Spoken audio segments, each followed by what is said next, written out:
Hello and good evening for this Thursday, March 2nd, 2023. We just finished watching Star Trek Picard Season 3, Episode 3, titled 17 Seconds. We're just getting started here on our live review on Facebook, YouTube, on Twitch, here on Live Long and Podcast. I'm Dave Mader, and I'm joined with Adam Woodward to talk about this episode and break it all down. How are you doing tonight, Adam? I'm great, Dave. Thanks for asking.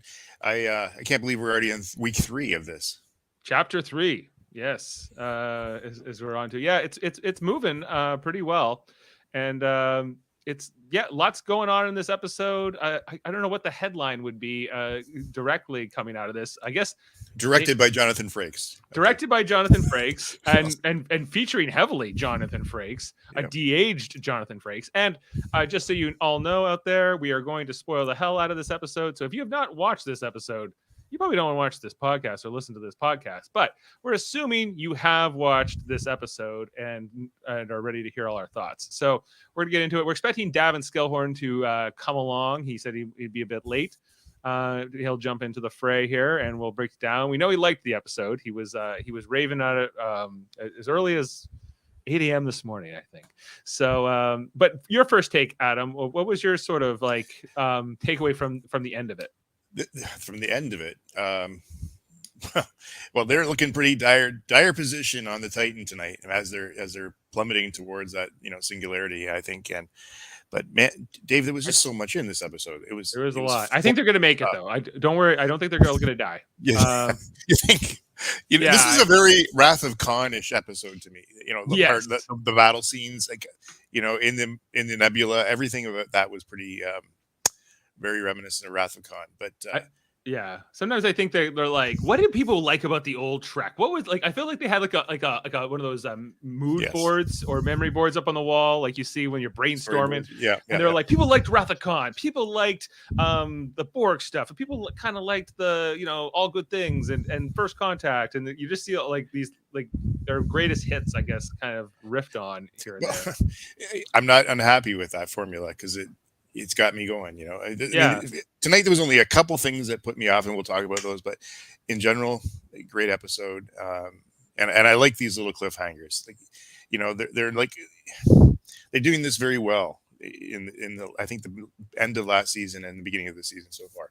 And I might say, episode 3 last season, I was very disappointed in. So I'm very happy that episode 3 got over that cliff for me. Got over the cliff, yeah. And I've notoriously commented in the past that season 3 tends to be where these Picard seasons and maybe even Discovery seasons tend to kind of lose steam, and then they're in this middle stage of the season where they don't know what to do. And I guess that's still to come. We still have episode 4 to come.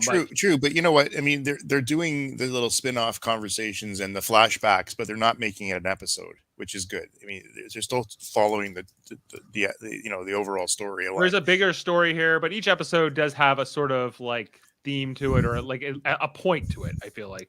I guess the other headline at this hour is changelings are back and in the fold, at least a terrorist mention, or like some kind of splinter group from the Great Link and the founders. Well, that crewman who they definitely called out during the inspection in the first episode, when they joined the Titan, they looked at him. There was a look between, and I didn't know who he was. Now I know he's a changeling. I didn't realize we had seen him before this episode. If you go back to the first episode, remember they were walking down the hallway and the crewmen were lined up on both sides, and he was one that they definitely called out.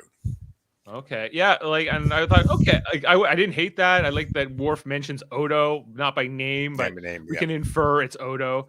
But they also kind of try to make this set up that you don't have to have watched Deep Space Nine. You don't have to know about the Dominion War, because they're going to reintroduce and explain a few things here from that show, if that's what they're bringing in. Because they talked about, like, coming into the season, that this season is a sequel not just to Next Generation, but also to Deep Space Nine and Voyager. There's a lot here. Tonight we saw 2 changelings. Is there more that we're going to learn about too? I mean, is it a whole faction? Well, and this has to lead us to, like, is Amanda Plummer a changeling or the leader of this changeling faction? maybe, but why do they wear bird masks? I'm confused by all this. So hey, let's get into the episode and talk about all the great moments that we saw in this, and see if there's anything else, any other interesting conversation we can come up with. We start this episode coming into red alert. We know that the Titan is being chased by the Shrike, and Captain Shaw still in command at this point. But they're just getting like chased and attacked, and not looking great. Amanda Plummer smoking away. Smoke away. Yeah, she was like, I think this was in her contract. I'll do it if I can just smoke. Never. I don't have to move. Ain't smoke on the bridge in this chair. I will do this. It gives her like a real like sinister, cool, villainous air to her, even more than she already brings with her performance. We also see here that like the crew of the Titan is suffering. Okay, so this scene bothered me right off the bat, and I'm going, what? Like. So this guy here, he looks over at Jack and says, "It's all your fault," or something to that effect. Right. And come on, you're Starfleet. And he's like, anyway, I just, I have to back up what you're saying here. That this, like, they put a lot of this into the more modern Trek writing, where famously Gene Roddenberry said you can't have any conflict, right? This is like the thing he put onto the writers in the early Next Gen seasons, and then they slowly would bring conflict in, like in the later seasons. They're the best episodes. They're the best, like right. But like this is too much conflict. Like you're manufacturing it here, and it doesn't feel genuine, because this guy like tells off Jack, and Jack's like, I'm gonna fight him, and Beverly's like, no, don't come here, Jack. We it's okay. There's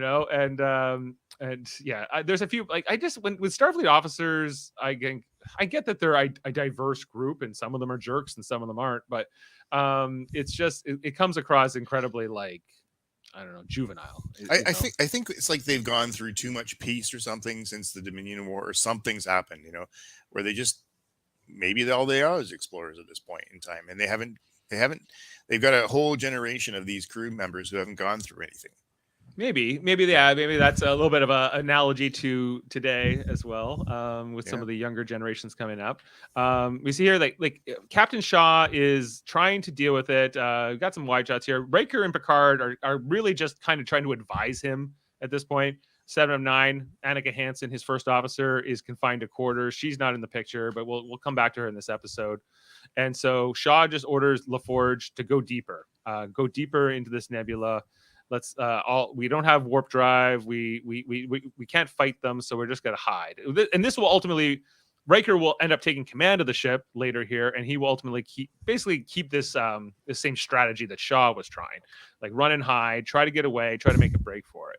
You're right. Very Wrath of Khan, very much like the Reliant and the Enterprise in the Mutara Nebula. Even that pose there, she's even sitting like Khan. Minus the smoke, for Khan. Yeah, but they're like, hey, we want you to come in and play villain, not like your dad did, but like the other famous villain, Khan. Because her dad. But I mean, it's just that casual, I've got this under control kind of look in the chair. Oh, she looks like she's never worried, and from everything we've seen, like all of her ship's abilities seem far superior to the Titan. Yeah. So they seem right in their confidence. They seem earned. Although I need more explanation around what the Shrike is, who she is. And we'll get that. We'll get there. I just think so far she's just a wonderful enemy. She's doing well. So far, so good. Yeah, like I just need that payoff to actually make sense. I'm with you. And if I think she's likely going to be maybe the leader of the Changelings. But I still want to know more. Like, that's not enough. I need to know more beyond that. I like a Shaw here. They're like, something weird's happening over here, and something's going on over here. He's like, hey, you got any more weird shit for me today? So I was trying to remember who I wrote in the chat there earlier about Shaw, and he won them over tonight. I guess it was Murphy, I think, said Murphy, that. So he's got something in the chat right now. But that was about it, though. I'm glad he's standing up. I'm glad he's in the battle. He can't back down. I like it too. Like, I think what we're going to find out about Shaw is that his mother or something, like some kind of family member was killed at Wolf 359, and this will justify his hatred of the Borg. But we've done that arc, yeah, right? We've done that before. It's not incredibly original or that interesting, but I think that's going to be. I think they want Shaw to be kind of antagonistic to them, or at least a bit of a foil to begin the season. So they had to kind of find some ways, but look, I think I probably was a little hard on him last week as far as the character, but the writing is interesting for him. I still don't think he's the Starfleet captain for me, but whatever. There's got to be all types. Well, yeah, and I get they're a diverse bunch. If you remember, there's a Captain Rudy Ransom on the Equinox in Voyager. He was worse. So he's not the worst captain I've ever seen, but he's Captain Harriman. Captain Jellicoe. Although he gets a bit of a bad rap. I think so too. Get it done. So this episode, part 3. I thought, have they been chapters until now? I feel like, but maybe it's not. Okay, so I thought it was chapter 3, but they're calling it part 3. I thought it was episode 1 too. So we're both off. Okay. Yeah. I can go back and look, but so after like the credits and the fact that this chase is continuing, Picard's line right before the title card is like, she'll have to find us first. We're kind of playing a cat and mouse effectively here, and we get this flashback before we get this rock music. We get the Los Angeles skyline. Los Angeles looking fairly much like it does now. I think we have seen it like the futuristic version of Los Angeles before. I guess they got more skyscrapers here than they do in the present. Did we need this? This is the one scene that kind of I don't have really an opinion. It just went. This whole episode is really about this. It's about this scene and the scene later on when Picard is taking the turbolift to sickbay. That's his 17 seconds, right? I understand that. I don't know. I didn't. Maybe it's just how it was done. I think I would have. You know what I would have loved to see, Dave, is him relive it. Maybe they just couldn't do that to Riker or Jonathan Frakes because he's so big now. Well, yeah. He also he directed this episode. Yeah. And he's in it a lot. He's in it like quite a bit. And he's going to direct the next one too. Mm-hmm. So because that's how they kind of went with this pattern with directors going back to back and then passing the torch to the next one. We get the de-aging here because this is set in 2381, so this is about 2 years after Nemesis, I think. Yep, it's definitely smoothed out Patrick Stewart's face. Yeah, he's looking very Seal-like. I don't think he really looked like this in. I guess the equivalent would be like 2002, or so. Like he did, like basically just look at Nemesis. Look at the movie Nemesis. He should look about the same. But he doesn't quite. It's I saw a funny meme with Gates McFadden and Patrick Stewart on the bridge, back in Next Gen, and then now, and then it just says posture. Yeah, posture. Yeah. I saw that too. Yeah. We see. I thought the de-aging looked better on Frakes for whatever reason. For me, they did a great job with him. Yeah. They're celebrating the birth of his son that would later go on to pass away, as we would find out in season 1, Thaddeus. But this is back at the beginning of his life, and they're drinking that same whiskey that they were drinking before. You know what? I actually, now that I'm rewatching this through these pictures here, is that friendship that they clearly have here that was strained later on tonight. Yes. Well, like these two have been through a lot, and I think it was interesting seeing how their different command styles were clashing. I think that's kind of an interesting thing to explore with them because, Riker was his trusted right hand for 15 years or so. And now, but Riker had this is a much older Riker now. He's been a captain for a long time in his own right. Well, but I also think that there's Picard has been out of the chair for much longer than Riker as well. Riker's had a lot more recent history on the chair. Yes. So, yeah. Which is ultimately when Shaw gets hurt later in the episode, and Shaw he doesn't give command to Picard. He could have, but he gives command to Riker.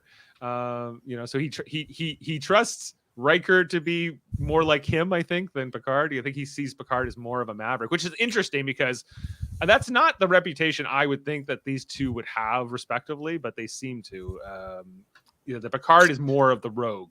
Picard is more of the unpredictable one. But I also think that Sean might be more familiar with Riker as a captain and rather than Picard as a myth. If you look at the age differences, true. Right. Yeah. And Picard, who got them into this mess in the first place. They both did, but it was more Picard. And we see here in this flashback that Troy pops up. We get our first shot of Marina Sirtis this season.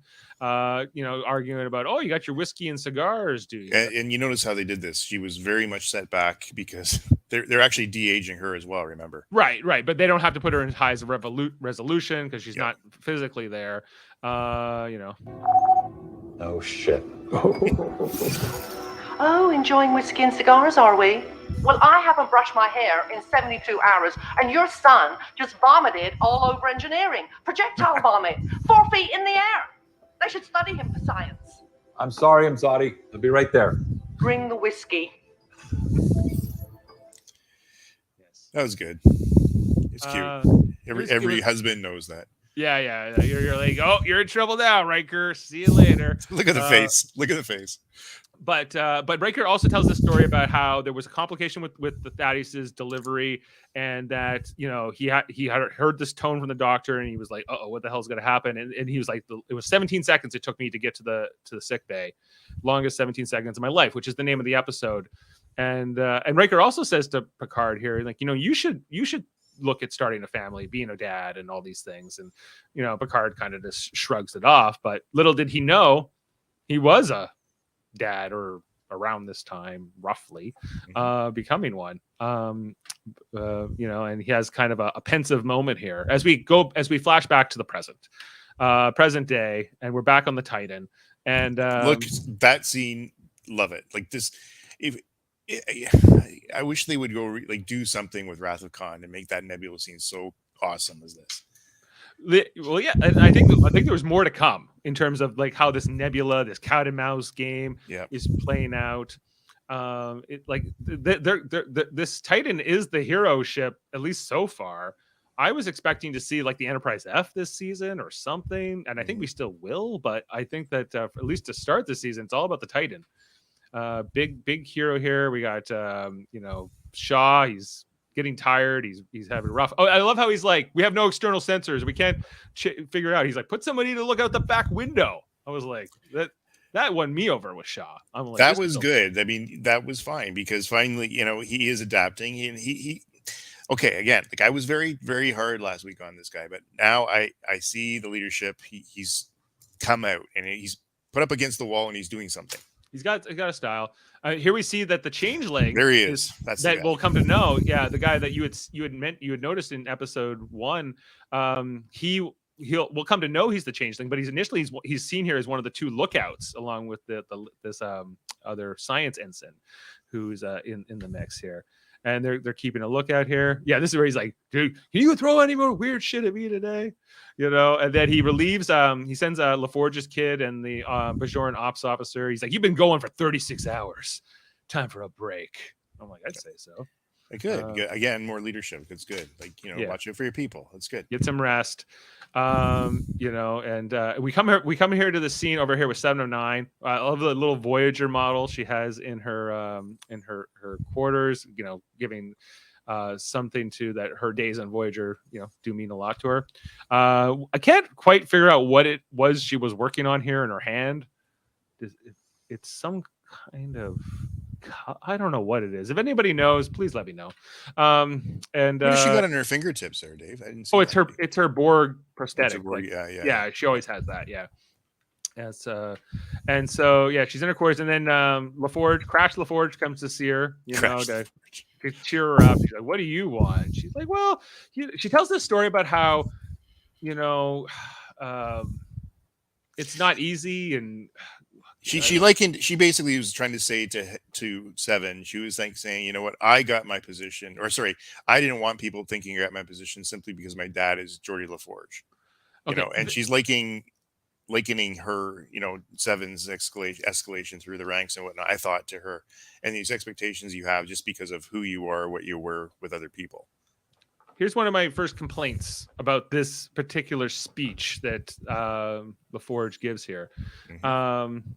I'm trying to remember her first name, but she says her father was considered one of the greatest Starfleet engineers ever.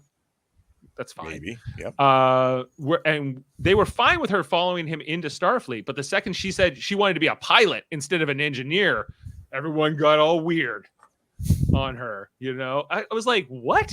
That makes no sense. Like, there's no one cares if you be an engineer or not. And guess what? Geordie LaForge was the pilot of the Enterprise D, at least for the first season. And then he went to engineering, you know, and I think you can kind of move in and out of different areas of Starfleet. You don't have to stay in one. As we saw in Lower Decks and things like that, you can kind of follow your own heart. And society, Star Trek, Federation society is supposed to embrace that and support that. So I don't quite. You know what I've got the impression of Starfleet, you know, the political side of Starfleet over the last 2 years is you know, you've got admirals who, I mean, we've always known admirals are corrupt. Yeah, admirals always have issues. Yeah, but you know, there's just a lot more to it than just, you know, you've got the ones who think that basically Picard and Riker are cowboys, Shaw, but you know, it's almost the politics you don't want to be there are clearly there. Yeah, I don't buy it. I don't buy her backstory here that people would care if she wanted to be a pilot versus an engineer. It makes no sense. So no, but when you even go to maybe not. I just think that, you know, there's just more to the whole backstory of Starfleet and the politics to get. Yes, and I think we've seen episodes of Star Trek from classic and from not everyone in the Starfleet is a cool character like our main heroes, the ones we're used to following, whatever show, whatever version we're following. There's always even you know, Kirk didn't fall. I mean, go back to Undiscovered Country. You know, he's up there basically saying, you know, going against the round table at the time. Remember when they're talking about how Klingons are just we're not going to make peace here. We got a problem.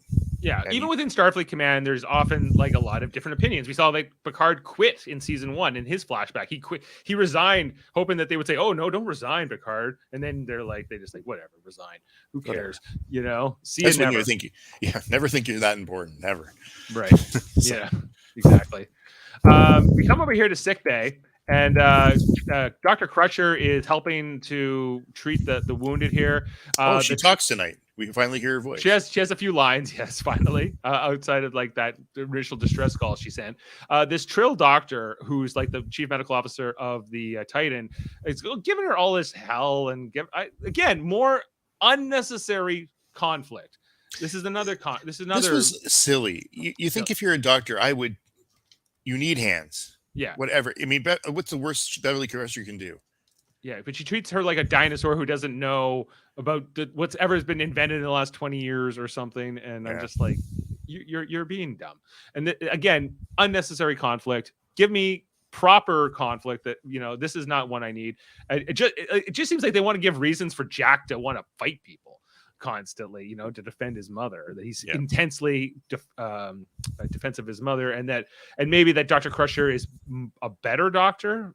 Fine, I wouldn't necessarily have. Yeah, but you know it was cool about that is how cool and calm Beverly was. She just took it, no problem. Yeah, she wasn't bothered, but Jack was. Jack's a hot Crusher's very comfortable in the sick bay. You can just see she's just there, and she'll handle any situation that comes up. Yeah, she's like, oh really? And then she's probably been through more battles than the other doctor. Oh, for sure. Well, she's a Trill, so she could be a joined Trill, and it's potential she's had many lives, or maybe not. You can't tell. But she sends this guy. She just kind of goes back to treating him, you know. And she's like, "Yeah, you got a few bruised ribs or cracked ribs. They'll heal." And she's like, "You're fine to go." First thing, he didn't look fine to go. I think she could have dermal regenerated his head there. He's got a head wound. I don't think he's A-okay. I get it's triage, but it was just a bit. But secondly, I love the undershirt. I love that the undershirt has the color on it around the thing. Uniform talk. You know, you see a little right here. Hey, Dave. Here's another Rathacon throwback. Is when they, that first, cadet crew goes through the first battle with Khan. Right. And they're clearly shell shocked, right after that. And this is a throwback to that as well. I think when Scotty's nephew gets killed or whatever. Yep. That's the scene. Yeah. He stayed at his post, Captain. He stayed at his post even when the others were running away, I was like, well, maybe they run away, be alive. But you know, they they need to go. And then we get this next scene here, which is the confrontation between. It comes in with Riker and Picard, but it's ultimately going to be Picard and Beverly need to have a conversation. Yes, they do. Jack's like, anything you say, I can be here. But, you know, they kind of, you know, Riker pulls him away here. And we ultimately get this conversation here between Picard and Beverly. It's a long scene. It takes up quite a while in the episode. It was a needed long scene, though. It is. I just, I realized by the end of it, I had like 60 screenshots from this scene alone, and I had to really cut them down because they're very. It's just them going back and forth and talking, but the body language, yeah, exactly, and his expression, and I'm like, Patrick Stewart really did deliver here in a way that we're not used to him doing. I think they both did. And if you like, she's right. I mean, there's always something, Jean-Luc. Every time I want to talk to you about something, there's this crisis, that crisis, somebody's on board, there's a bomb going off, blah blah blah. You know, and he's just saying, you know, this was important, you should have told me. Yeah. Well, I can't fault. I think in this debate, I think her reasons fall a little flat to me. I do too, because you can that scene right there is perfect because look at the distance between the two of them. Right. That, you know, and he's like, you know, she's like, remember that last time we were together on Casperia Prime? He was like, well, I didn't know that was the last time I was ever going to see you again. Like, you know, like she just like took off. She just like blocked his number and didn't talk to any of them ever again, you know? And the only thing I can come around to after having watched this today twice and trying to reconcile, like, you know, like I think she has had trauma. I think she has had tragedy. She lost her parents. Yes, she lost her first husband, and her son went off to wherever and the stars. But she chose a life in Starfleet too. Yes, she did. She chose to get involved with Jean-Luc Picard, who was a surrogate father to Wesley in his own right, and so like. I kind of get that she could be a little bit neurotic in this way and choose these decisions, but I don't support them. And I don't think that the large part of the audience is going. But clearly she's also been doing something since in space. You know, yeah, like she's bringing him all these other places and getting him in risk there. Yes, he's in greater risk, I guess, of being Jean-Luc Picard's son, but she's not nobody either. Like but I mean, if you're worried about that, go find a quiet little planet somewhere and, you know, settle down. Yeah, well, I think she knew Picard never could, and like no. But what I'm trying to say is that, you know, she's still out in space doing something. Oh yeah. It's not like she living like a risk-free life, right? Exactly. You know, you know, and so she's like, well, we, you know, here and there, but I don't know. Like, I just think that you can't choose what you're born into. And the fact that he, you know, if she wants to have this, she chose to have this child, and he is Jean-Luc Picard's son, who's not a stranger to her. Jean-Luc Picard, yes, he's like, yeah, our romantic relationship ended, but we were friends for decades. Like, what the hell, you know? And I have to agree, you know, I don't see it. I wonder how Gates McFadden feels about this storyline for her character. You know, I guess obviously she's doing it, but it's sad and it's tragic. And I think that, you know, no matter what paths they both went, you know, there's blame, there's anger, there's definitely hurt feelings after 20 years between the two of them. They both did an outstanding job portraying that in this scene. Oh, the scene is, they act the hell out of this scene, and it's not even terribly poorly. I don't think it's poorly written or anything. It's just like the choice to do this, to have Jack Crusher be the son of Picard, the fact that she kept it from him for 20 years, and all these things that they're explaining to us. But it's kind of cool they're going back to even revisit. Like, I mean, Jack Crusher was barely, like, yes, he was mentioned early in Next Gen, but he sort of diminished over time. Yeah. So they're really bringing him back in here as part of. There's a couple episodes where, you know, they talk about like the old days on the Stargazer when he was the captain of the Stargazer, and Jack Crusher Senior, Wesley Crusher's father, he was his first officer and best friend. But even then, Picard harbored romantic feelings for Beverly Crusher, but he kept them buried, and it wasn't until years later that they figured this out. We also know in All Good Things, like the finale of Next Generation, that in an alternate timeline they did get married. They didn't have any children in that timeline, but they got married and then later divorced, and she became the captain of the USS Pasteur. That's true. Yep. Yeah. So I don't know. Like it kind of makes sense, and on the other hand, it doesn't. But it would be kind of interesting to go back to that episode and seeing how they aged them both and seeing what they actually look like. Well, what's interesting, if you go back and look at All Good Things, they all make them look so much older than they actually would look now, because that episode is actually taking place like 5 years before this episode, right? So in that episode, I think Beverly Crusher just had her hair done up. You know, it was up, yeah, and then a wisp coming down and things like. But it was very gray. Still red. It was still red and everything. And Worf kind of looks like what he does in this new version. Oh, he looked rugged with the hair all down and angry, and yeah, we haven't seen Jody yet, and we haven't seen, like, not directly. We've seen like some shots, but they're all a little bit off. In particular, I think Picard, he didn't have like that big like gray beard like he has in All Good Things. And I think that just looked, he was sick and old. Yeah. He had I would have liked if her explanation was like, yeah, you had aromatic syndrome. Pardon me. Maybe, I don't know. I don't know if that could have done it, but so anyway, they go back and forth, and it's a real tense conversation here between these two. Again, I said 50 screenshots. The next scene is here between Jack Crusher and Riker as they're waiting outside while ththese two are talking, and Riker is just loving watching Jack Crusher pace back and forth, and one thing I heard from Lockbeard, he's like, has it always been Frakes? He thinks it's the Mandela effect. He thought it was Jonathan Frakes until 3 days ago. Yeah, it's Frakes. Always has been. Back to the North and South days as being Frakes. But he's really enjoying himself here. He's like I'm not because Jack says I'm not some kind of science experiment. He's like, well, you kind of are. I was watching you like sort of come along for 20 years. So it's like I was living on a ship with these two, with your folks. Interesting like thing, because now like Prudence, Jeff and Amanda's baby, and like I've known those two since they were very young, right? So I could relate to what Riker is describing here, and Jack also talks about like there were times where Mom would talk about you guys and your adventures, but then she would just get sad and she would stop talking about it as well. There's also these moments here where again, more Starfleet officers giving Jack looks, like leers, and Riker's like, well, they are risking their lives for you. You could say thanks or something like that. You got to own it, I think is what he also tells him here. He might not have asked for help, but now they're helping you. So it's at least you can do is make them feel good about it.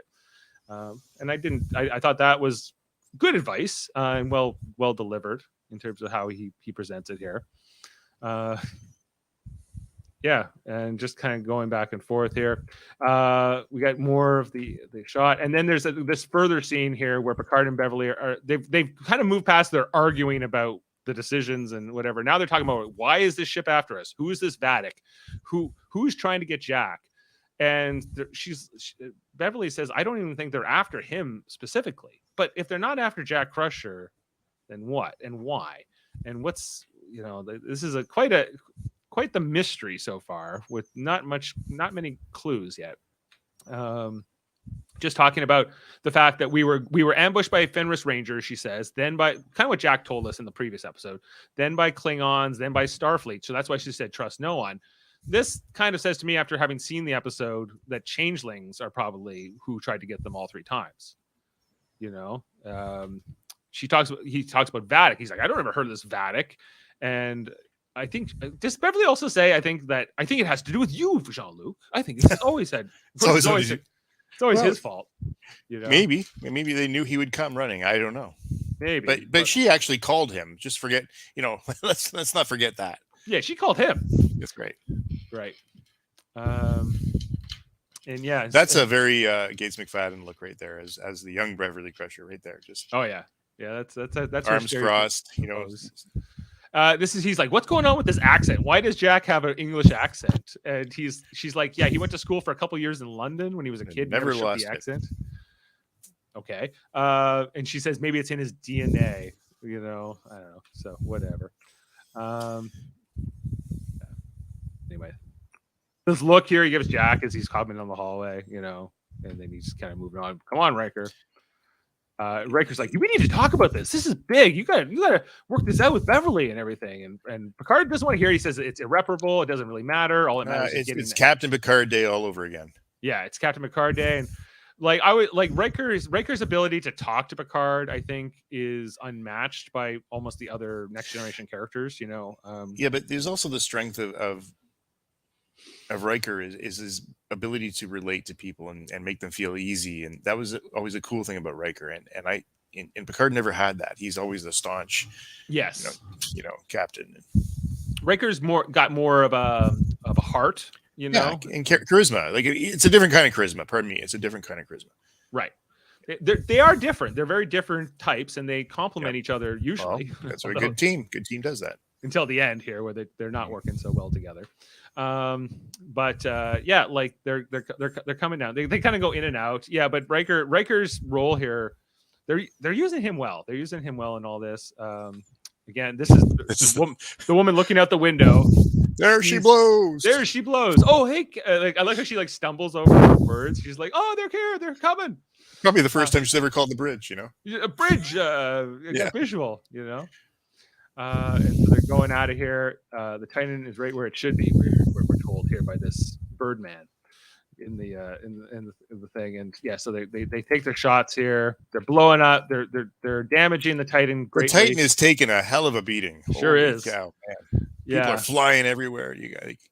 Yeah, they're like, "Hey, Shaw, can we go to this nebula?" And he was like, "No," and I feel like he was right, but Picard's just holding on.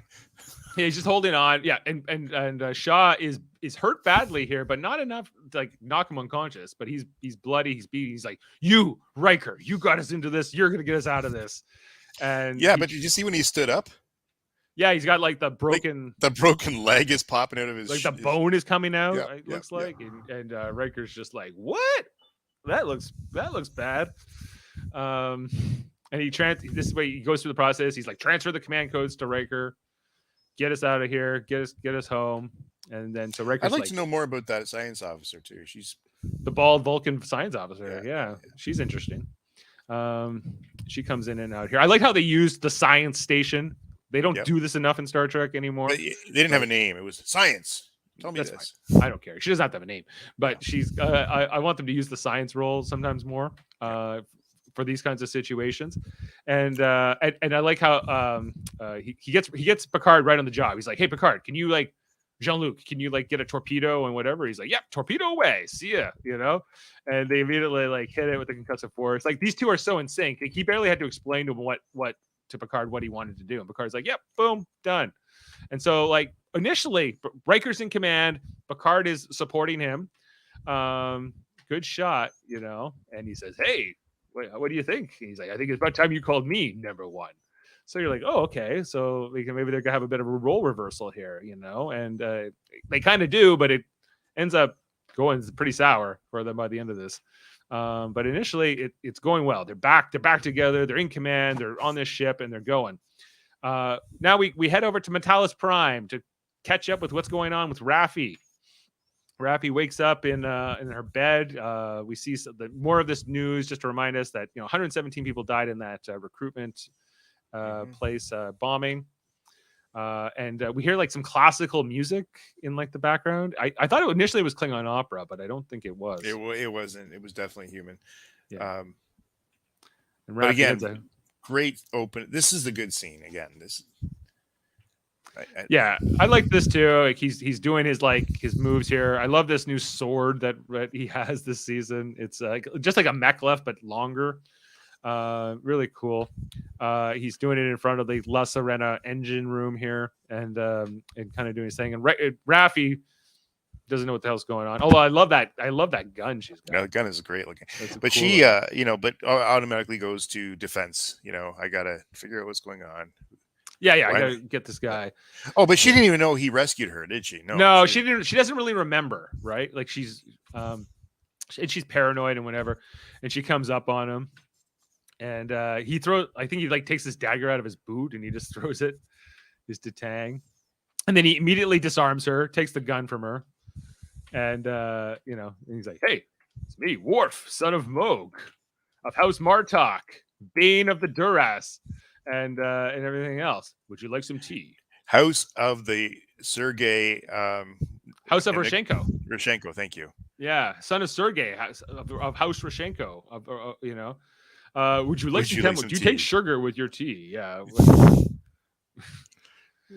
Cool. He's Michael Dorn. Chamomile tea. Michael Dorn is great. He makes Raffi so much better. I'm like, yeah, sure, put these two together. This works way better than she ever worked with Picard. Her and Picard is a weird mix. But these two feel more suited to each other in their stories, you know. And I see a real mentor relationship here. While Picard seemed like a friend, you know, that whole the familiarness when she called him JL all the time, and just didn't suit it, you know. Yeah, it never, like, it always felt like Jean-Luc was using her more than he actually liked her, you know. I think there is some truth to that. Even the writers might tell you that so much as well. But she remembers, like, oh yeah, Worf saved me, and she's like, oh, it was you, you know, and that's all kind of broken down here. And of all the aging, and they can do this because of the makeup, the makeup. Yeah, he looks fantastic. Oh yeah, he looks great. He looks amazing.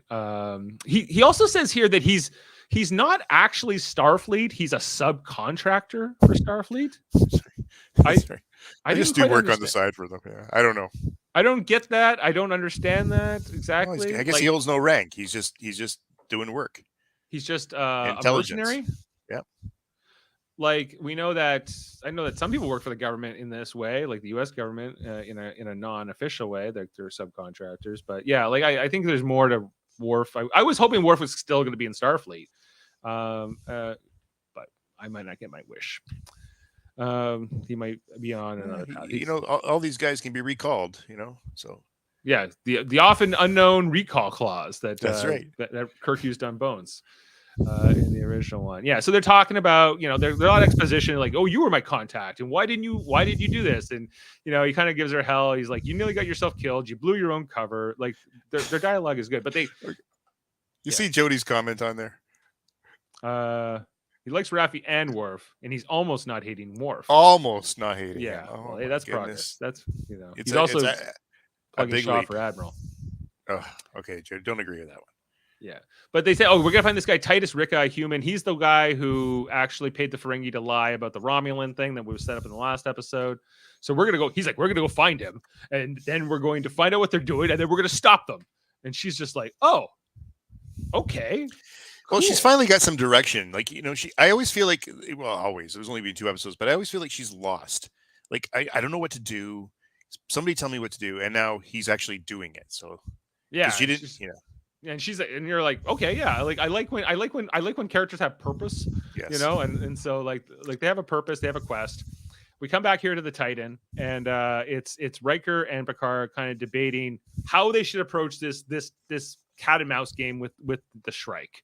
And you know, Riker feels like their ship is stronger than ours. We can't fight them, but that's what Picard throughout the whole thing is like. No, we have to fight them. We have to try to get. She's always going to keep following us. We have to eliminate the threat.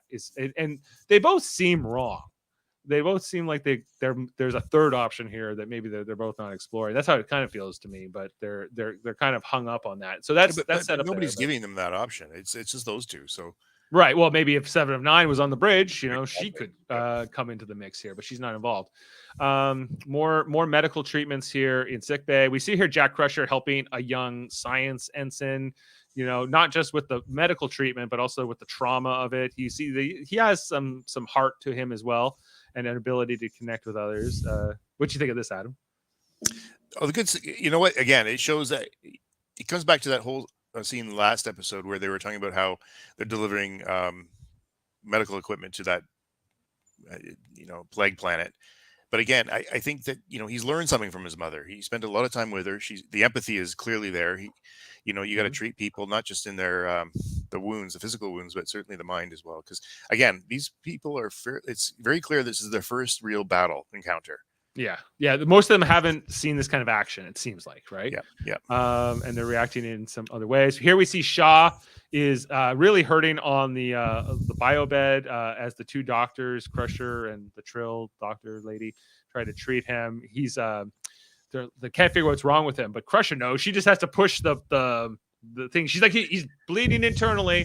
Your advanced medical science doesn't work. Not like my old country doctor approach. Good old fashioned poking a person. Poking things. Yeah. They don't teach you the poke in medical school, doctor. Anyway, until But again, like maybe she hasn't treated enough wounds in battle. Like, I mean, she's talking about concussion wounds here, right? So yeah. Beverly would know. We see here that Jack is just nearby while they're trying to treat Shaw because they're trying to turn him over or whatever. And he says, "How, Jack? How are they finding us? How are they tracking us? There's got to be a leak." I don't know why he needs to tell Jack this. He has the ability to send that suspicion up to the bridge, right? Like, I don't think he did, because he's in a hell of a lot of pain right now, and he can barely talk. He just got it out to. Yeah. So it's left with Jack here. He looks at the blood in the water. This is ultimately what he kind of figures out, that we're being tracked. So, but didn't they know that? They already knew that when they were on their own little ship. They keep finding us. Yeah, I don't know. They're not connecting these dots fast enough. Yes. But we come back here to the bridge. Frakes, this is what the science officer tells them about the gravity well that they should not go near.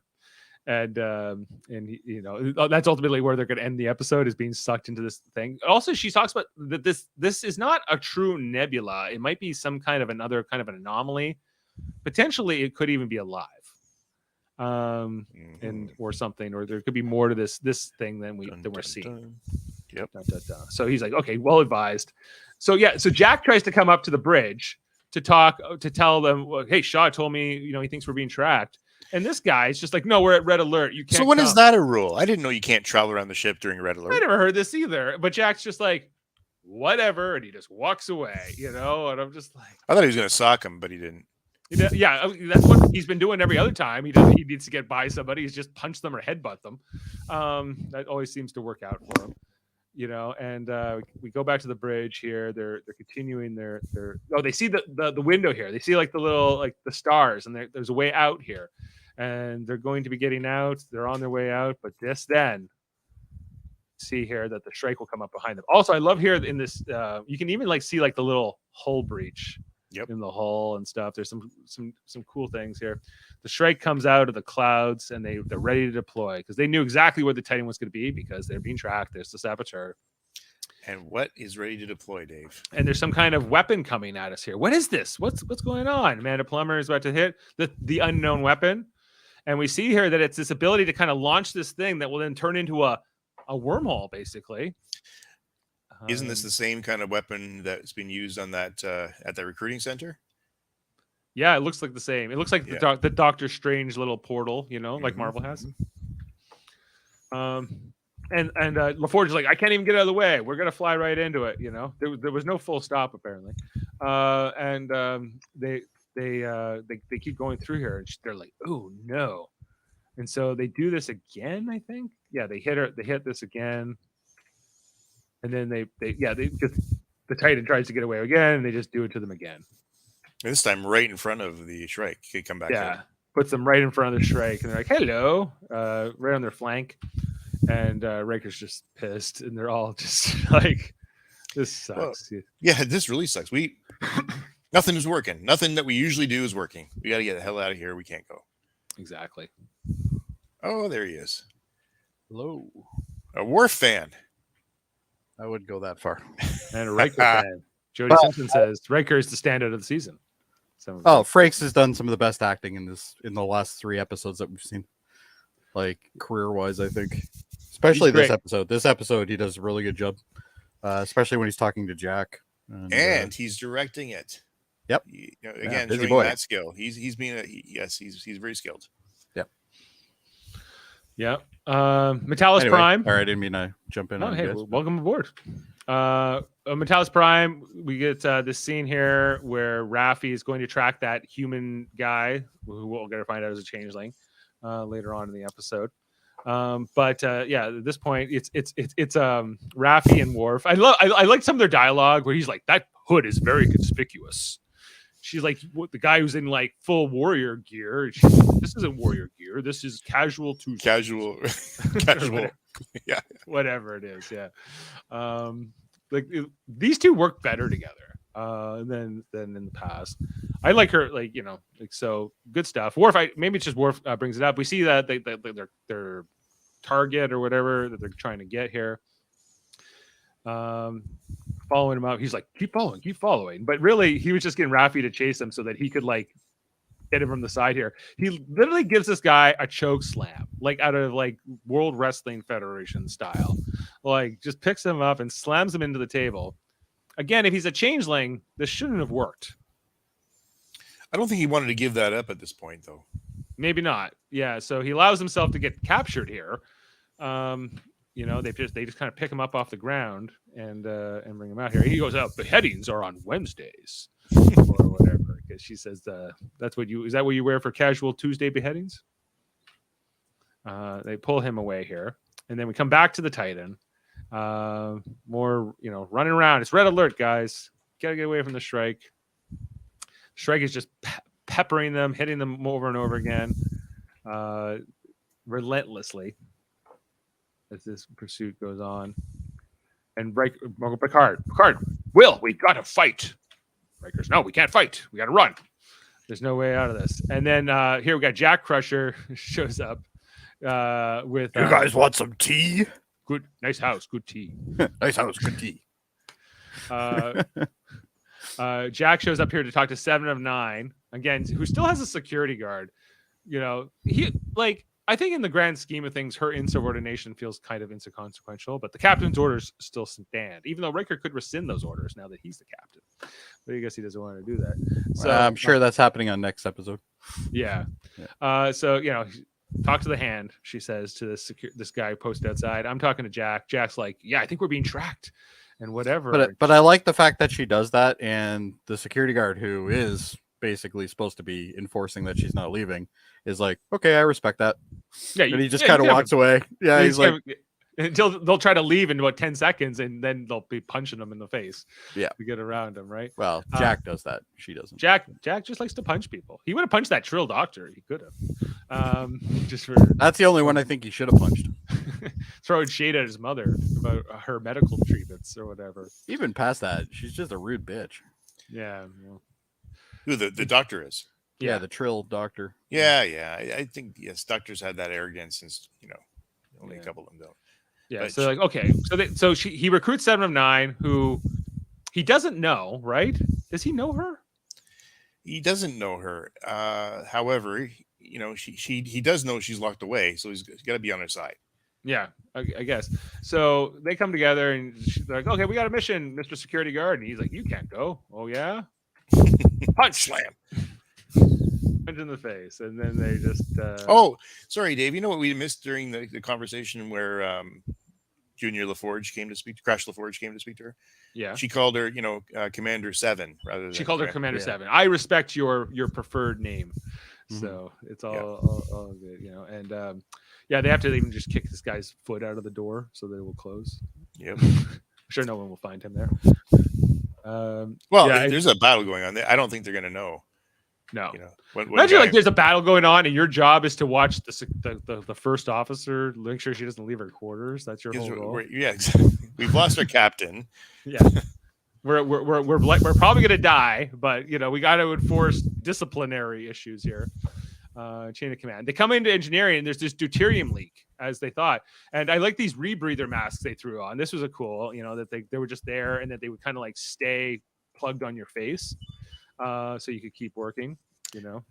Very Lakes of Scotty again. Back to Wrath of Khan. Yeah, it was just like kind of like a practical thing when you don't want to like put your actor in a full helmet or whatever. And we see here this is sabotage. They threw their wooden shoes into to get it all called sabot. They call it Sobo. Yeah, sabotage. The valve is open. So 7 has to leave here at one point. She gets kind of started and she calls up to Riker. Yeah, we got a deuterium leak. This is how they're tracking us. And this is where Picard says, hey, Riker, we should use this as a tactical advantage. We can get the jump on her now that she knows she doesn't know that we know she's tracking us, right? So, but got Riker's a lot of people all of a sudden jumping in, so I figured we better put it. We gave the spoiler warning at about minute 2, but it's all happening here. More people are jumping in, so I'm like, okay, we better put something up there. You're going to learn about the whole episode here, guys. Just yeah. If you don't want to know, don't few. So you got a big discussion here, Dave, going on between Picard and Riker about what to do. What to do? What's the right? Where did you fall on this, Jody? Like in their debate, like. I like the fact that Will put him in his place. He basically not yet though. He's about to. But yeah, like I'm still with Will on this one. Like he's like I understand Picard is the more seasoned captain, I guess. Well, actually, Dave and I talked about that because my point is that actually I think at this point in the career is like Riker's had more time in the captain's chair than because he took over the original Titan. Right. Just after Nemesis, right? So yeah, and Picard hasn't really been in command of a ship in 15 years, right? At this point, so easily. He's been mostly on his vineyard for the last 15 years, except for the occasional talking to his dog. Making hilarious, doing an occasional speech. But yeah, like Riker's been more in, but they've both been around. They've both been in lots of situations. And I like how they're butting heads, but they're both showing respect, which is kind of something that I did like in the scene. Well, I don't think Picard shows as much as respect as Riker does, but then Riker eventually just goes off on him. Yeah. Well, this episode, they started off showing that relationship between them as such good friends. Yeah. You know, and it's you can see as the episode develops, you know, that pulling apart a little bit, and now he's had enough. This is probably, in my opinion, one of the best scenes in the entire episode. This is where he yells. He's like, I am in command of this ship. But the thing about Picard too is that Picard was never like a first officer, as far as we understand. Like he kind of like the captain was killed or something, and like he took command of the Stargazer. He took over command of the Stargazer, so he kind of jumped a couple ranks. Yes, like so he was. He never had that experience. Yeah. So he's not as good in this like advisor role. He's less like way less effective than Riker is. You know. In the other side. But if anybody wants to say that Frakes can't act, this is a perfect scene to prove that. Frakes is a great actor. Always was. Fantastic. And with that, like he keeps surprising me every time I see something. You know what about him is like even the scenes where like last season where he's doing the pizza oven. You know, he shows complete joy. His eyes light up. He seems to love the character so much. Yeah, and we love him in this character, you know. So it was going well. Yeah, he tells Picard off here. Down here we see Jack's down in the room, and then the changeling shows up. As we'll find out here. I totally knew he was going to end up being somebody bad, though. So do you remember when we first saw him? Yeah, and I told you he was from Fast and the Furious. That's what. Okay, you said that, because they spent a little, that 2 seconds longer with him in that. They that just hallway show scene. just enough that you know he's there. There's something coming up with this guy. Yes. Yeah, I totally knew something was coming up. He's not your. I didn't expect what we saw, but the minute they said, "Oh, I think we're being sabotaged," I'm like, it's that guy. It's got to be that guy. Yeah. So he comes at Jack here. He's throwing Jack across the room. He doesn't need the breather mask. It's not bothering him. So that's maybe one of our first clues. Well, instantly when I saw that, I'm like, okay, he's something. We just don't know what he is yet. Right. And Jack punches him, as he loves to punch everybody. Yeah. And then you're like, changeling. Yeah, his face kind of goes all ripply, but it doesn't quite look like it did on Deep Space Nine. It's a kind of a new effect, so it's I wasn't certain right away we was changeling. 20 years of effects. Well, they've changed it a little bit, so I missed this scene. I blinked or something because it was so quick. I didn't know exactly what it was. Scene, yeah, and then it was the other scene that we're going to see in a moment here that brought it all together. Yeah, so he leaves Jack basically to die here on the floor as he skips away. And again, like he is like you've got some serious injuries happening in this episode. You got Captain. People are just getting the crap kicked out of them in this one. And it's not even done by the one that we thought it would be doing. Right. This guy is like looking like he's in horrible pain. Oh yeah. And he's suffocating too.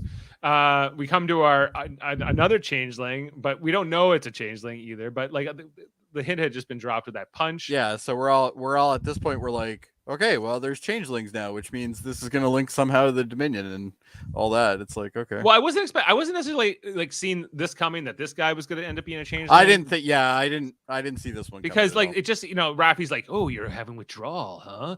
You got the sweats, huh? And pull out your fingernails.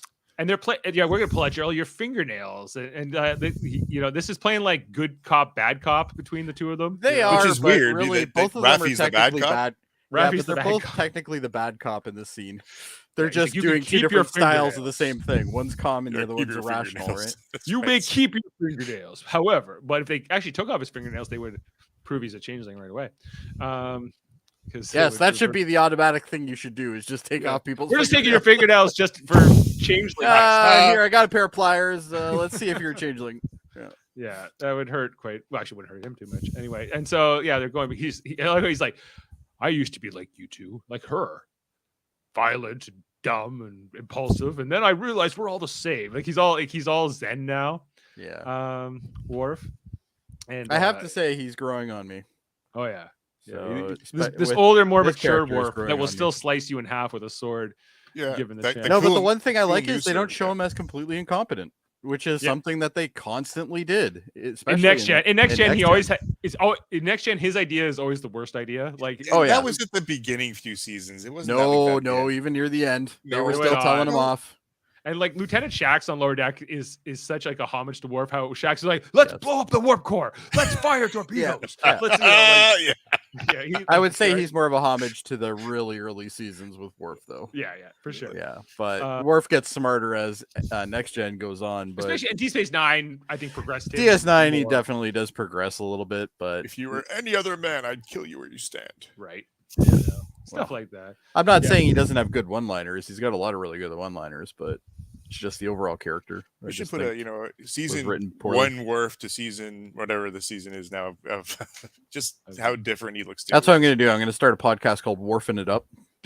And what we're going to do is we're going to look at Worf through every single season he's ever been in, and then give I'll be the give I'll a be the rating Worf- on how absolutely terrible he is. I'll be the Worf defender in that one with Davin. It'd be a mini series. I'm not putting Davin on it. Yeah. What do you guys think of this whole thing here, where she's tempting him with the drugs or whatever? Because he doesn't actually want that. But Well, because she thinks he's a junkie, right? Right. So she's just trying to. She's She's trying to doing find a way. what she works for her, right? and he's just trying to buy time so he can get away. I guess So he's trying to let her believe that, or he's playing it up. But he ultimately needs to. He just wants a nap, guys. He wants to regenerate, and get out of there. Yeah, but Yeah. the fact that they're pulling they're pulling him back and forth constantly is the fact that he's losing his physical form, right? So Right. it's kind of nice. I like that. But Yeah. as I started seeing him kind of start to Morph. get really bad, I'm like, yeah, okay, he's a changeling too. Well, I didn't know. I That's didn't know. quite the screen crap you got there, bud. This one. Yeah. Ooh. Well, this is where Jack's waking up on the floor of that engine room or whatever, and he see like this fever dream here. I think we need to talk about this because this happens very fast. But like we see 7 of 9. Yeah, I'm Um, not sure why this what's is going even on here. behind What is going on here? Why is this obviously like this? I think this ties into why they want Jack. Why Amanda Plummer's character is trying to get him. But I don't understand any of this. We see like this weird red thing growing on behind Seven's head. Yeah, and it gets way bigger. Like Yeah, it gets way what's bigger. that? Before And then we it get goes- some- Is it like a circulatory system, or is it like a Maybe it almost looks more like vines or Yeah. some kind of growth, like even a fungus, maybe something? something. And this They're is where just ripping off Last of Us at this point. Yeah. And we see Well, I gotta not get too to much here in like these little red flashes, like smokestacks and this door that's like opening. Mhm. And then he wakes up, and then 7 of 9 brings him into the sick bay, calls up that he's been attacked, and Picard's like, oh no, Jack. 17 seconds. Yeah, 17 this is his 17 seconds. And Riker's like, go. What are you doing? Like, you gotta go, man. And so he heads on down. And Picard, It would have been nice if maybe Riker said something along the lines of, it only took me 17 seconds, but it's going to take you way longer. So You're way older. You're way older. Yeah, you feel more. So yeah, he's going along here. Comes in, and Beverly Crusher, like, Yeah, I'm going to have to be 100% truthful here. I so wanted him to die. I was actually thinking he might, and I was I a was little hoping. disappointed that he didn't too, Yeah, all of a sudden he starts breathing again. I'm like, fuck. because that would take out that whole story we have to still solve for. Yeah. you can't kill him yet, guys. It's No, too I soon. know why, but I kind of would have liked it if they did. That would have been Yeah, maybe that would have been a whole very different type of a story to tell.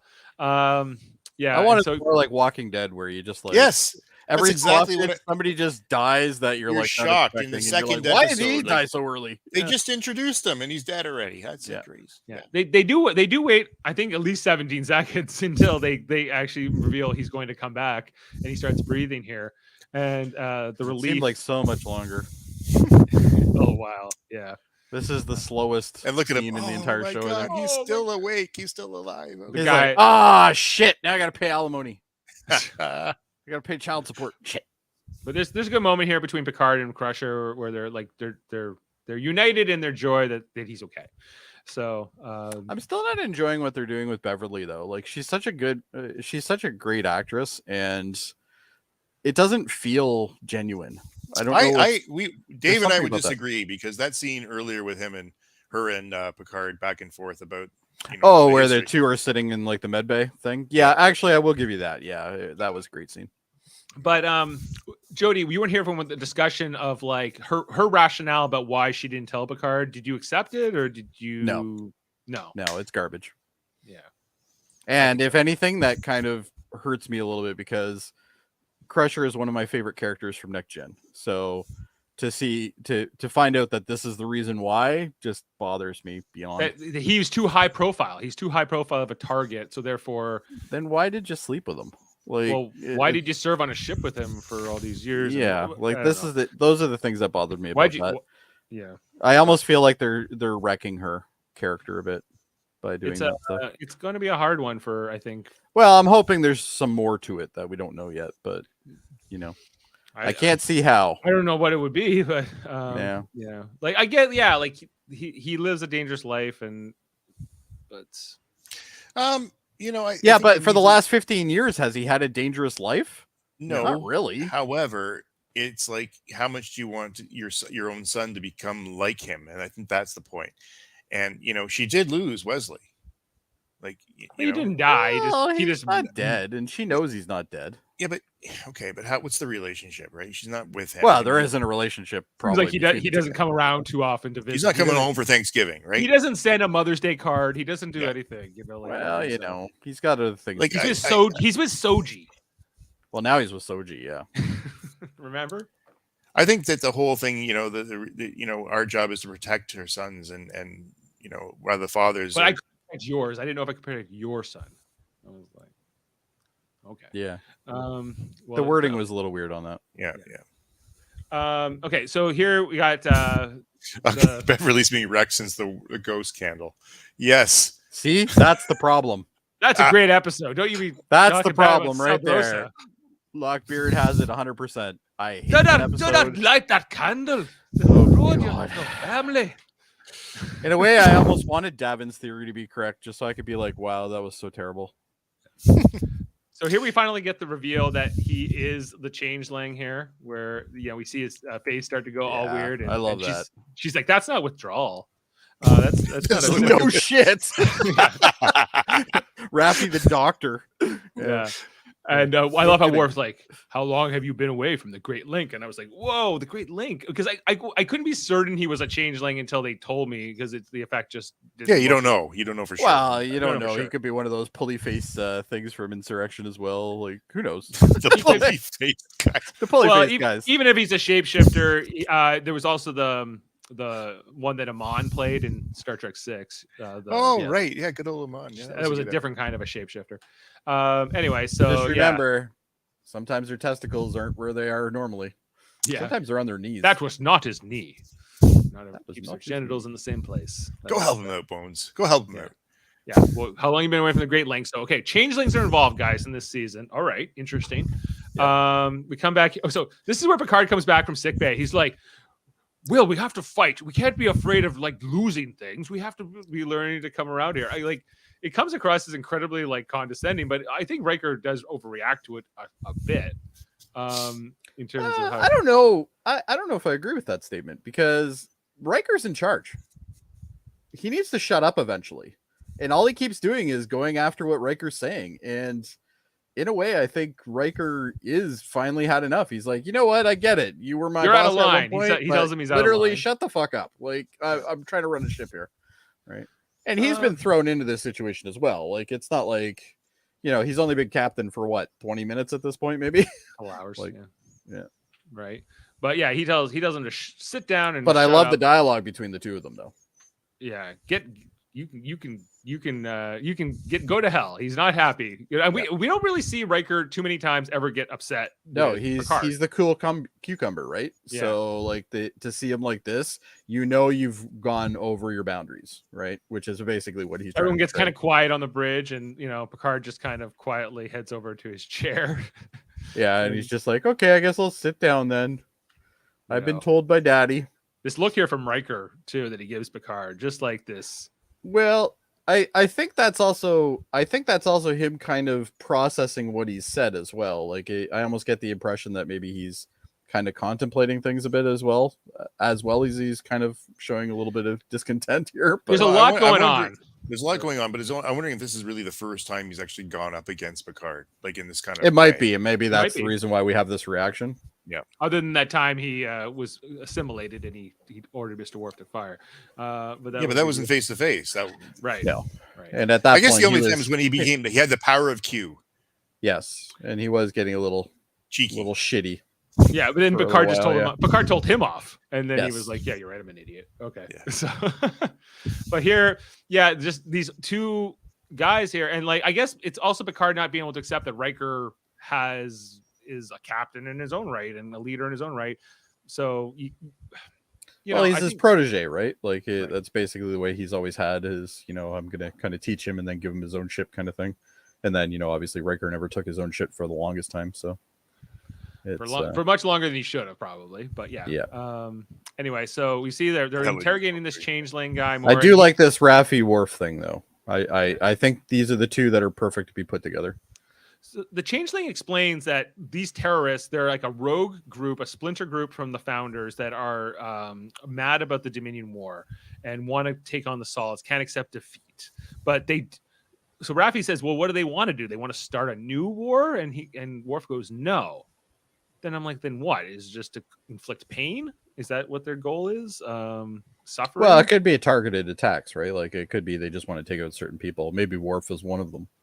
Like, and maybe Worf has been fighting this for a while now, and that he didn't give that information until later. He didn't seem all that surprised that there was a changeling running around. No, he's not surprised because he says that Odo already had told him about this. Yeah. But that the Federation can't talk about this publicly because it could start up the Dominion War again. Yep. Does that make sense? It's loose, but I get it. And so I'm just like, oh, what? It's not very tight writing. Let's put it that way. What does this? What I want to know, I guess, more than anything, is what does this rogue group of changelings want? What is their objective? Well, we still got to figure this out. We don't know that. We're not going to know that for a couple more episodes, I think. Yeah, I'm sure. And, but I'm fairly certain the changelings have gotten what's her name to come. So she's a hired gun for them for sure. You think? Oh yeah. Why does Worf grab the changeling by the head like this? I was like, he's about to melt in my hands. All the goo's gonna be on me. Melt in your mouth and on your hands, or guys? He's wearing gloves. It's fine. I know his fingers, his thumbs. I'm imagining that changeling stuff might stain a bit though. Yeah, he kind of like. I guess he was reverting it, but so I wasn't sure. If that's really well done though. I have to give them credit for that. That looks great. It looks gross.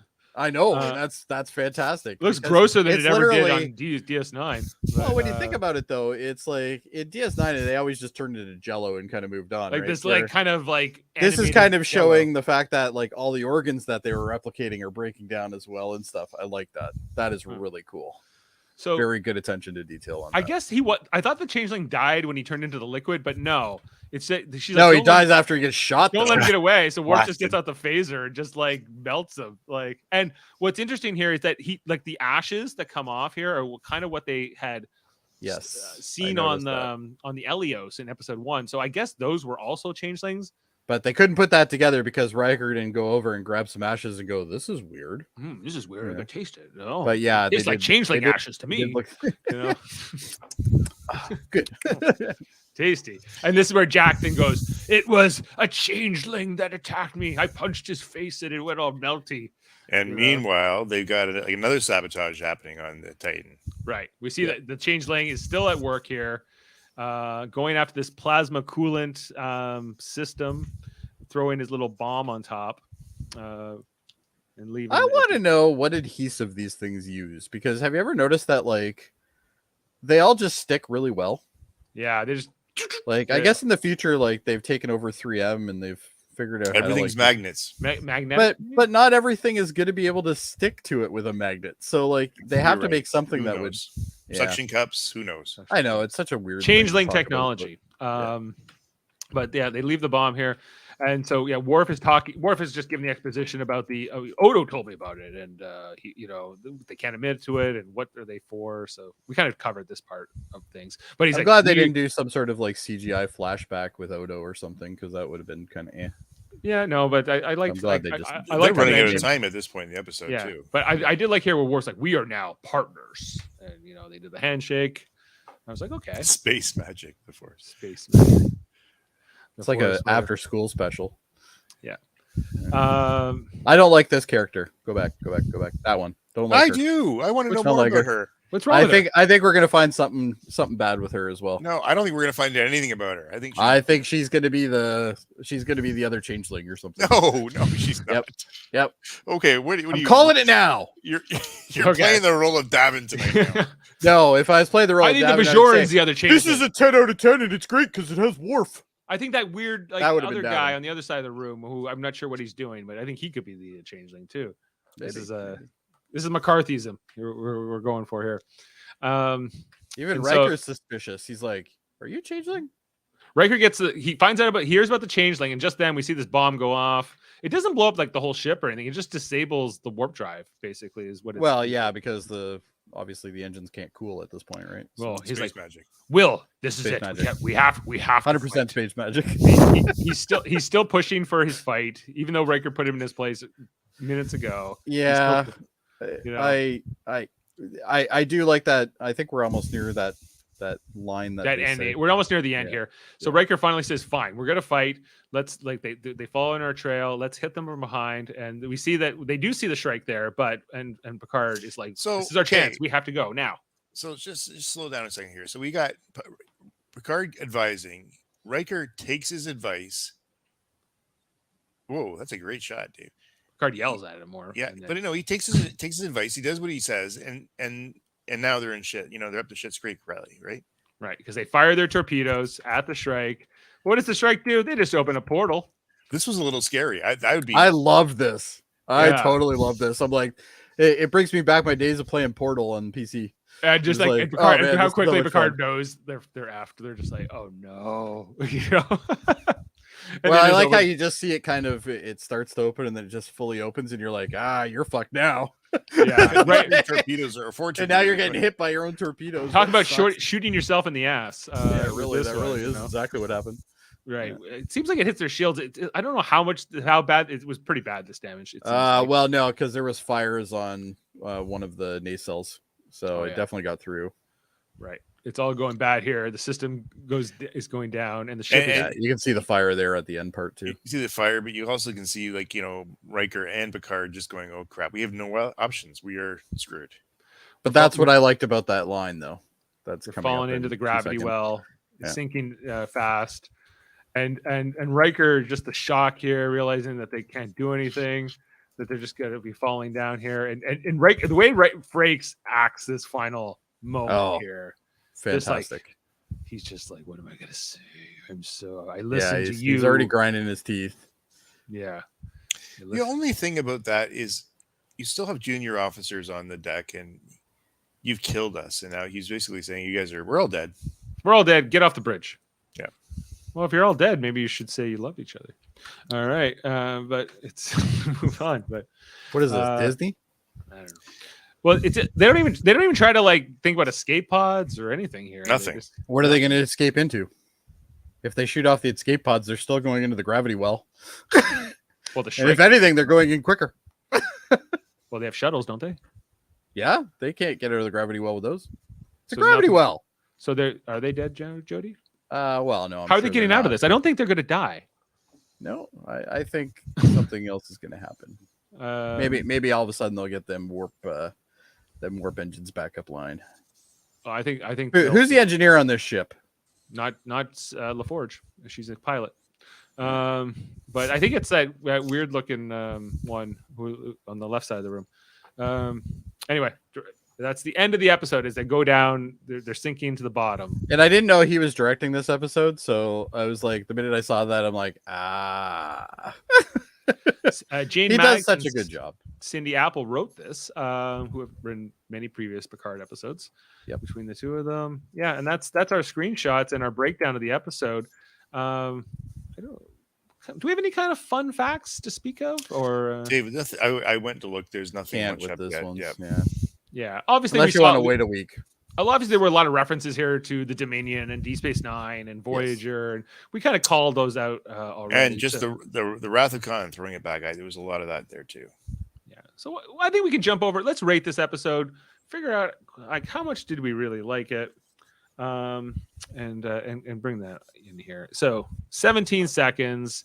Davin already gave it a 10 out of 10. He loved this episode. Everything about it. I've already questioned him. I wouldn't say it's that high for me, although it's pretty good. But it definitely had its negatives. So I'm gonna go like 8. I think it was pretty good, but I'm gonna go higher than that. I'm gonna go 9. 9 from, especially with the Frakes' acting just gives it 2 automatically for me. Adam, I'm sticking with an 8 too. With an 8. Murphy, I made a column for you. He gave a 9 out of 10 for this. There you go. Where's Kevin? Kevin's so mad about this fact that Jack Crusher is the son of Picard and Beverly. So are we going to see him again on this? I guess not. I don't know. I don't think so. Huh. You have 7 to 1 these first 2. I'm trying to give it more time to sink in. So I'm giving it a couple more episodes, and then if they don't go anywhere where I want them to be, then at that point I might not. We'll see. And I just want to see if there is an IMDb scoring at this time, even though the episode hasn't even been out for 24 hours. It is currently sitting at an 8.6. So it seems like the fan response is pretty good so far. Well, if you're trusting that, it's the best one yet of this season. It's the best one yet of the season. Mind you, there was only 3. So right. Well, only slightly under the first episode. Okay, so the next episode, guys, is called No Win Scenario, Part 4. We're better known as falling into the gravity well some more. Kobayashi Maru? Is that what I was going to say? I don't believe in a no win scenario. I don't believe in it. Don't believe in it. Well, if you don't believe in it, it doesn't exist. So this next one will also be directed by Frakes, although it's written by Terry Matalas and Sean Tretta instead. Oh, so we're going back to the planet a couple more times, are we? Potentially. The Matalas Prime? Yeah, Matalas Prime. Yeah, he likes going there. And then we have Imposters, the episode after that, and Bounty is the 6th episode. Well, Imposters is going to be about, obviously, Changelings. Imposter, I think, will be about Changelings. This is going to be too hard to guess. And what was the one after that? It's called Bounty, similarly about bounty hunters. So something. Maybe that's when we're going to learn that the Changelings have hired, what's her name? That's my running theory right now. You mean Vatic, the Amanda Plummer character? Yeah. Like we were saying, she might be a changeling in her own right. She could be. Yeah, but why are they wearing bird masks? I guess that's why. Well, they speak a completely different language too. So But she doesn't. She speaks English. The rest of them speak bird talk. Oh, is that what we're calling it now officially? Bird talk? That's my official bird talk moniker.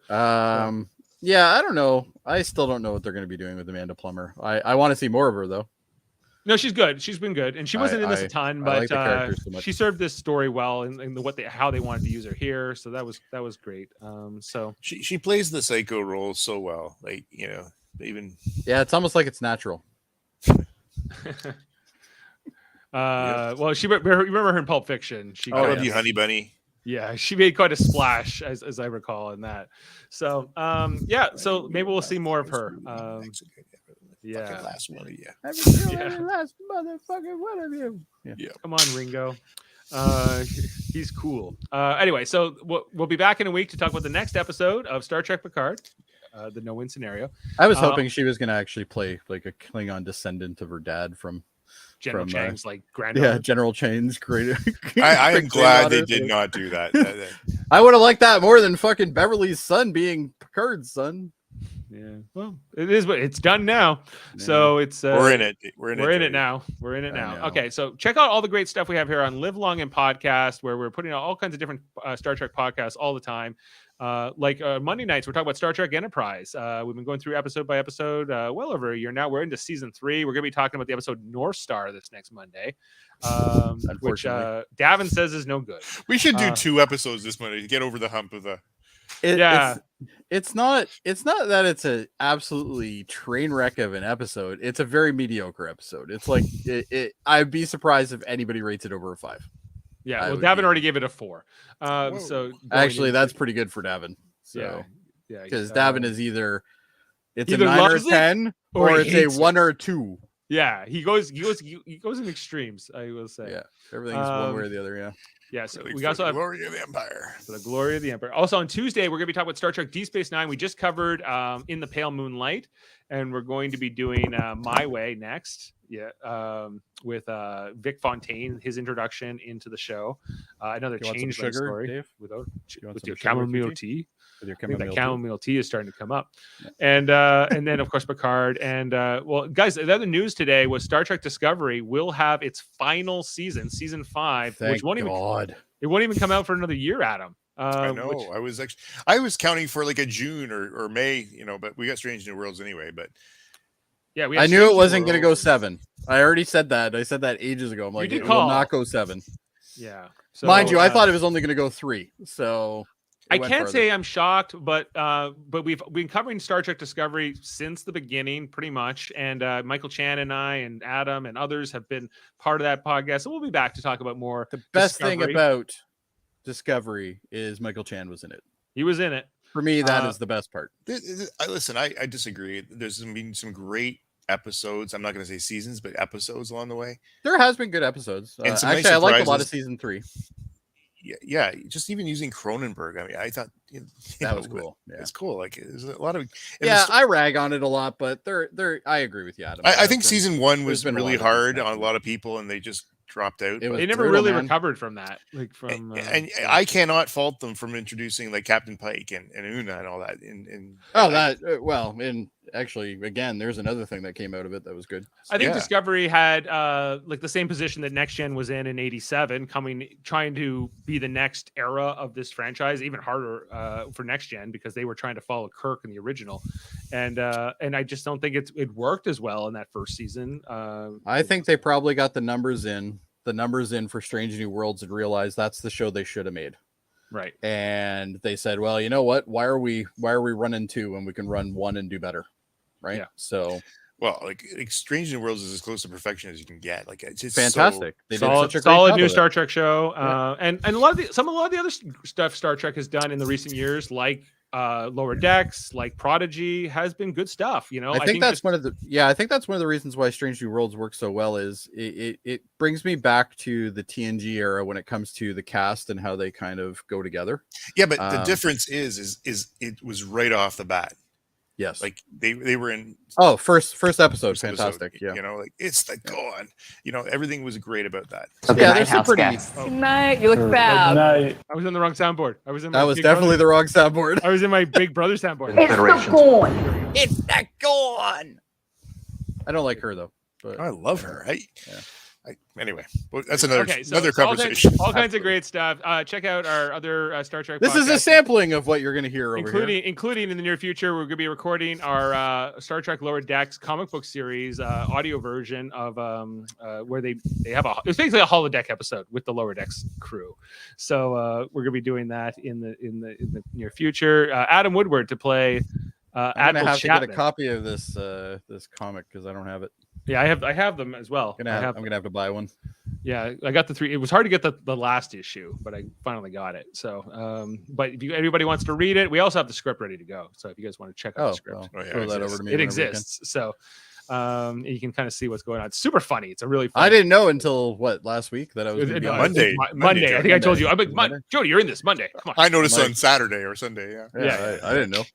So coming up, we're part of a federation of podcasts, the United Federation of Podcasts, which got shows like Trivial Debates, which Jody was just competing on this past February 26th Yeah, we're not gonna in talk a- about that. in a love-themed episode. Hosted by I didn't have a Jaemeel. lot of love through this episode. That's all I got to say. KBBBL, our Simpsons podcast with Dav and Francis Maker, where they review episodes of The Simpsons. That's usually on Fridays. The Super Mater Brothers podcasting. I've enjoyed your company as always. but Oh, it yeah, I is- forgot to change soundboards again. I did. No, I hit the wrong button. But Super Mater, it's this one. We are brothers. Super Mater Brothers podcasting. We just started our coverage of Survivor season 44, episode 1, a 2-hour premiere last night. I was on with Josh Foster and Jaemeel talking all about that. It's going pretty well. 2 people already out of the season. 1 guy bashed his head. 1 woman got voted out. So Is my guy still in it? who'd you pick? The guy in Yellow the shirt? front, second Yeah, window. yeah, he's my guy too, Jody. So Oh, is he? Okay. All Yeah, right. so that's Josh. He's Tribe's doing Oh, okay. okay. All right. Yeah, so that's coming I up, think we all and then picked him. yeah, I picked we him all- too. The Mary Mater Marvel Society also covered Ant-Man and the Wasp: Quantumania not long ago over on the Super Mater Brothers podcasting channel. There's the X-rated channel where we talk about X-Men the animated series. That's David and Andre. The graphics history podcast that Andre runs, where he interviews people and does long form interviews, people from film and comic books, including Michael Chan, Discovery Zone. Michael Chan from Live Long and Podcast also has the Hellbound podcast, a horror movie podcast, comes out on Wednesdays with Alex Blackburn, and Hold Up, which is on every second Wednesday with Murphy and Davin, where they talk about 3 movies. They were just doing journalism movies this last night, I think they were on. I haven't actually had a chance to watch that yet, but you guys all should check that out and check out the back catalog there on Hold Up. We got here. Lockbeard says, I've been a follower of the work of the real life Paul Stamets, who the character Paul Stamets is based on, for 30 years. The use of his name and ridiculous concept of the spore drive is the product of a scientifically inadequate mind. Quite possible. I don't know who Lockbeard is, but like I agree with everything he says in our chat. Like this guy is spot on for me. I love him. Yeah. Lockbeard, thank you for participating. Yeah, thank you. And I think that's all of our podcast, guys, here on the channel. Thanks for World Mind says the first 2 episodes were 7. Oh yeah, I did get that. I did put that Okay. into the sheet. So yeah, that's all good. Okay, guys. Well, we're gonna get out of here. Live long and podcast. We will see you next time. And well, let's go out on an audio clip. We'll see. Maybe it'll be a right one. Yeah, maybe it will be. Maybe I'll get the right thing this time. Here we go. Boop. And shit. Oh, I added it to the Big Brother. I added it to the Big Brother soundboard. Here it is. Okay. I am Worth, son of Moog, house of Martok, son of Sergei, house of Roshenko, bane to the Duras family, slayer of Gowron. I have made some chamomile tea. Do you take sugar? Worf,